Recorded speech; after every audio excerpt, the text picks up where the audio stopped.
안녕하세요. QR코드 앤 디자인. 앞으로 여러분들과 QR코드를 만들고 그리고 QR코드를 이용한 디자인을 해보는 시간을 갖게 된 윤정현입니다. 이번 시간은 전반적인 QR코드에 대해서 알아보는 오리엔테이션 시간이 되겠습니다. 네, 여러분 QR코드라는 것은 많이 보셨죠? QR코드라는 것은 여기 보시면 이렇게 생긴 요 마크도 아마 찍어보시면 무언가 나오실 텐데요. QR코드라는 것은 이렇게 정보가 들어있는 특정한 마크를 QR코드라고 이야기를 합니다. 네, 그러면 이제부터 QR코드가 정확히 무엇인지 알아보겠습니다.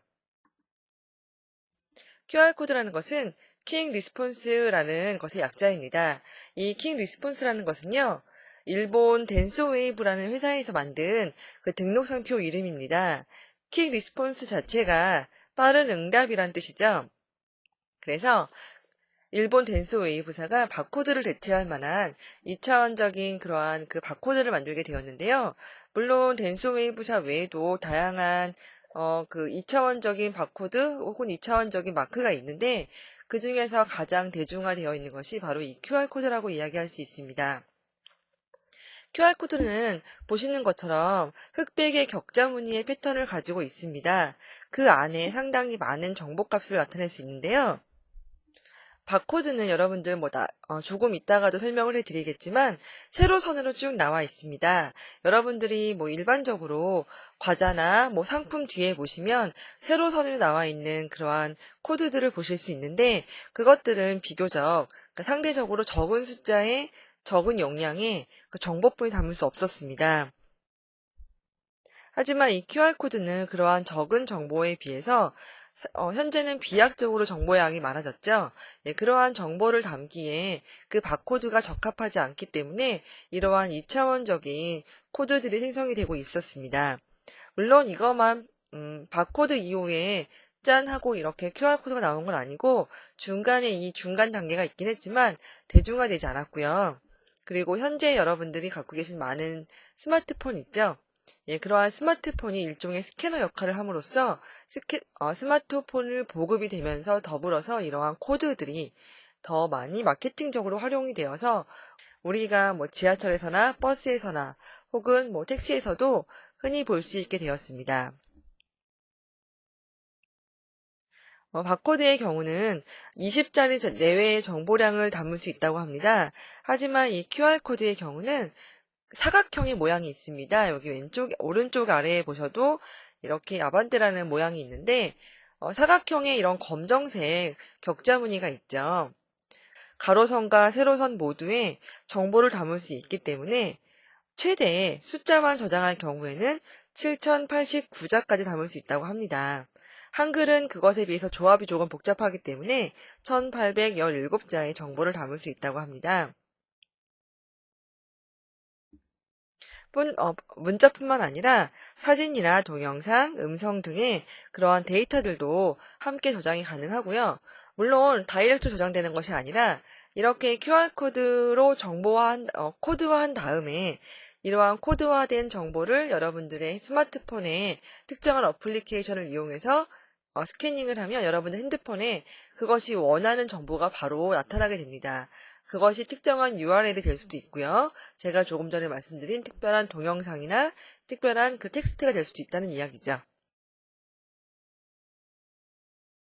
근데 단점은 아무래도 스마트폰이 있으신 분에게만 이러한 것들이 좀 유용하겠죠. 아직 스마트폰으로 갈아타지 못하신 많은 분들은 이 QR코드의 장점에 대해서 조금 인식을 못하실 수도 있으나 잘 찾아보시면 PC에서도 이런 스캐너 역할을 할 수 있는 프로그램들이 몇 가지 업데이트되어 있는 것을 아실 수 있습니다. 물론 스마트폰에 비해서 그다지 활용도가 높거나 그리고 편리하진 않지만 좀 그래도 맛을 볼 수 있는 그러한 프로그램들이 몇 개 올라와 있는 것을 아실 수 있습니다. QR코드의 구조를 간단하게 설명을 해드릴게요. 보시면 이렇게 사각형의 모양을 갖고 있게 되는데 이 QR코드의 경우는 비교적 디자인이 자유롭습니다. 바코드의 경우는 어쨌든 그렇게 세로선만 쭉 나와 있기 때문에 디자인의 영역이라는 것이 거의 없는데요. 이 QR코드의 경우는 방향성에 대해서 일단 자유롭습니다. 예를 들어서 빨간색으로 보이는 요 세 개의 사각형 보이시나요? 요 사각형을 갖고 위치를 잡는 거예요. 그래서 아무리 얘가 회전이 되어 있어도 요 사각형 세 개의 위치를 딱 잡아냄으로써 정보가 어디서부터 시작을 하고 어디서 끝나는지 알 수 있다는 거죠. 그리고 이 사각형 전체적인 것을 데이터 영역이라고 하고요. 이 네모난 검정색인데 제가 일부러 파란색으로 잘 보이게 나타났습니다. 이렇게 파란색으로 되어 있는 요 하나하나를 셀이라고 합니다. 물론 위치찾기 심볼 요 세 개 외에도 오른쪽에 보시면 작은 심볼이 하나 더 있죠. 이 총 4개의 위치찾기 심볼을 이용해서 QR코드의 회전 각도나 정보의 시작점과 끝점을 알 수 있다는 겁니다. 물론 이렇게 방향이 자유로운 것 외에도 QR코드는 장점이 조금 더 있는데요. 비교적 바코드에 비해서 공간을 작게 인쇄를 할 수 있습니다. 말로는 10분의 1 정도 사이즈까지 줄일 수 있다고 하는데요. 너무 줄이게 되면 저렇게 검은 점들이 인식이 안 되기 때문에 너무 작게 하시면 안 되고요. 그리고 비교적 오염이나 손상에 강합니다. 오류 복원 기능이라는 것이 내장되어 있는데요. 약간의 저 셀들이 몇 개가 손상이 되어도 그 정보를 읽는데 크게 문제가 없다는 거예요. 근데 바코드의 경우는 그 세로선들이 하나하나가 다 의미를 담고 있기 때문에 그 흰색 하나, 그 검은색 하나가 없어져도 그 정보를 읽어내지 못합니다.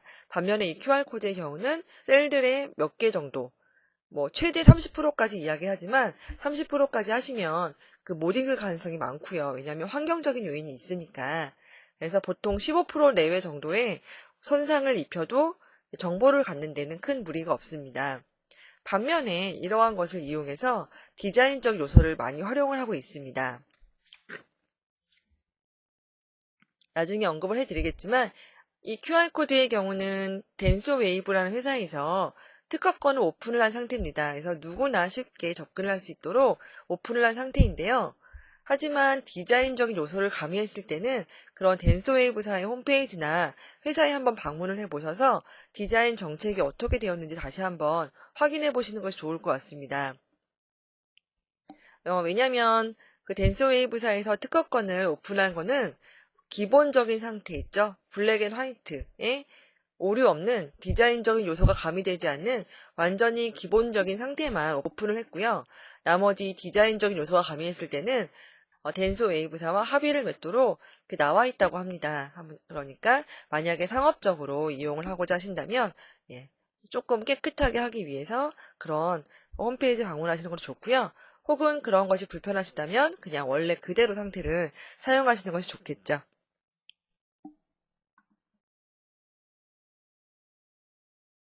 물론 QR코드 외에도 QR코드 이전에도 있고요. QR코드 이후에도 이렇게 정보를 코드화하는 다양한 것들이 있는데요. 한번 간단하게 비교해 보겠습니다.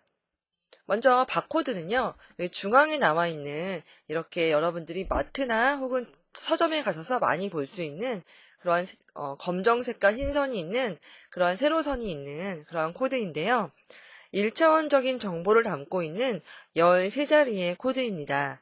컴퓨터가 읽고 입력하기 쉬운 형태로 만들기 위해서 문자나 숫자를 흑과 백의 막대 기호로 조합을 했는데요. 특정한 스캐너를 통해서만 인식이 가능하게 되겠고요. 주로 상품이나 도서나 신분증명서 같이 간단한 정보를 담을 때 사용이 되고 있습니다. 여기 보시면 첫 번째 나와 있는 자리는 검증 코드이고요. 그 다음에 나와 있는 세 자리 802라는 코드는 국가 코드이고요. 그 다음에 나오는 0070이라는 네 자리 코드는 제조업체, 그리고 마지막에 나와 있는 다섯 번째는 상품의 품목입니다. 그래서 딱 인식을 해서 어떤 상품에 어디서 나온 어떤 품목이라고 딱 나오겠죠. 물론 바코드도 물론 편리합니다. 하지만 별도의 DB가 있어야 이렇게 확인이 가능하고요. 한정된 정보만을 담을 수밖에 없다는 그런 단점이 있습니다. 반면에 이러한 QR코드의 경우는 용량의 제한을 극복하게 되었고요. 형식과 내용을 좀 많이 확장을 했고요. 그리고 보다 일반적인 그런 단순한 정보가 아니라 그래픽이나 영상이나 음성까지도 많은 정보를 저장이 가능하게 되었습니다. 마지막에 보이시는 이 스마트 태그라는 것이 있는데요. 사실 스마트 태그가 아니라 정확히 말하면 마이크로소프트 태그입니다. 마이크로소프트사에서 처음 만든 이러한 태그이기 때문에 그런데요. 이것은 QR코드에 비해서 기본적으로 컬러가 들어 있습니다. 그래서 3차원 바코드라고 이야기를 하는데요. 컬러가 조합이 된다는 가장 큰 장점이 있고요. 하지만 우리가 많이 보편화되어 있는 QR코드 리더기를 통해서는 읽을 수 없습니다. 반드시 마이크로소프트사에서 배포한 태그 리더라는 그런 어플리케이션을 이용해서만 사용할 수 있고요. 그리고 그 외에 사용하는 방법은 QR코드와 많이 비슷합니다.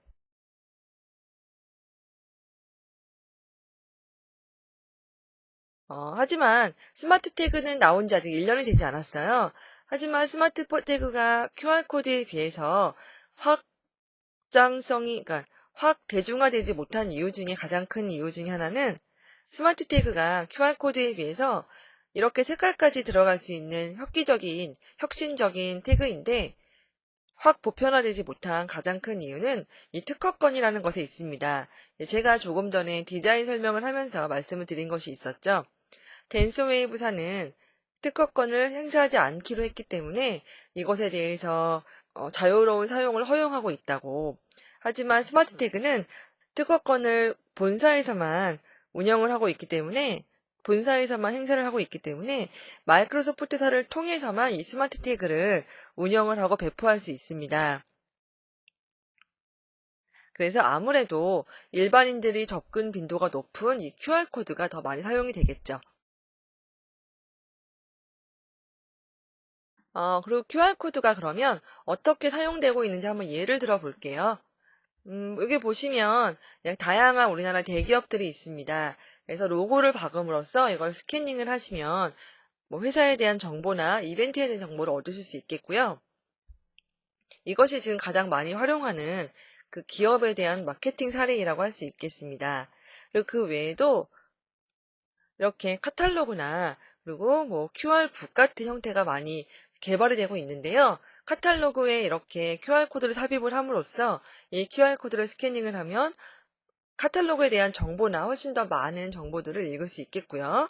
그리고 밑에 보시는 북 같은 경우도 어플리케이션과 잘 연동을 해서 책에 있는 내용을 조금 더 뭐 동영상 강좌를 연동시킨다거나 혹은 책에서 나오는 설명들을 음성으로 서비스한다거나 하는 부가적인 활용 사례들이 많아지고 있습니다. 그리고 여기 보시면 동화책 컨텐츠라는 것도 있는데요. 이것은 이제 이 QR코드를 딱 스캐닝을 하시면 읽어주는 거예요. 뭐 귀여운 아기지가 숲속으로 소풍을 갔어요. 막 이러면서 이렇게 구현을 하는 거겠죠. 그러면 책과 휴대폰만 있으면 굳이 카세트 테이프나 이것에 대한 CD 플레이어가 필요가 없겠죠. 그리고 훨씬 더 많은 것들을 보실 수 있겠고요. 그래서 점점 이렇게 QR코드를 활용한 활용 사례가 많아지고 있고요. 그리고 아무래도 이런 QR코드를 먼저 도입한 일본에 관련된 그러한 책이나 사례들을 보시면 훨씬 더 많은 정보값들을 얻으실 수 있을 것 같습니다. 그래서 우리는 이렇게 간단하게 지금 살펴보았지만 앞으로도 계속 제가 이 QR코드의 활용 사례를 조금씩 보여드릴게요. 그리고 QR코드가 어떻게 만들어지는지 그런 것도 한번 알려드리고요. 물론 QR코드의 경우는 스마트폰을 가지고 계시는 것이 이런 교육에 효과적이 되겠지만 없으신 분들도 QR코드가 이렇게 만들어지고 있구나 혹은 뭐 이렇게 이용을 하면 내가 나를 조금 더 홍보할 수 있겠구나라고 이해할 수 있도록 제가 조금 더 설명을 첨부하겠습니다.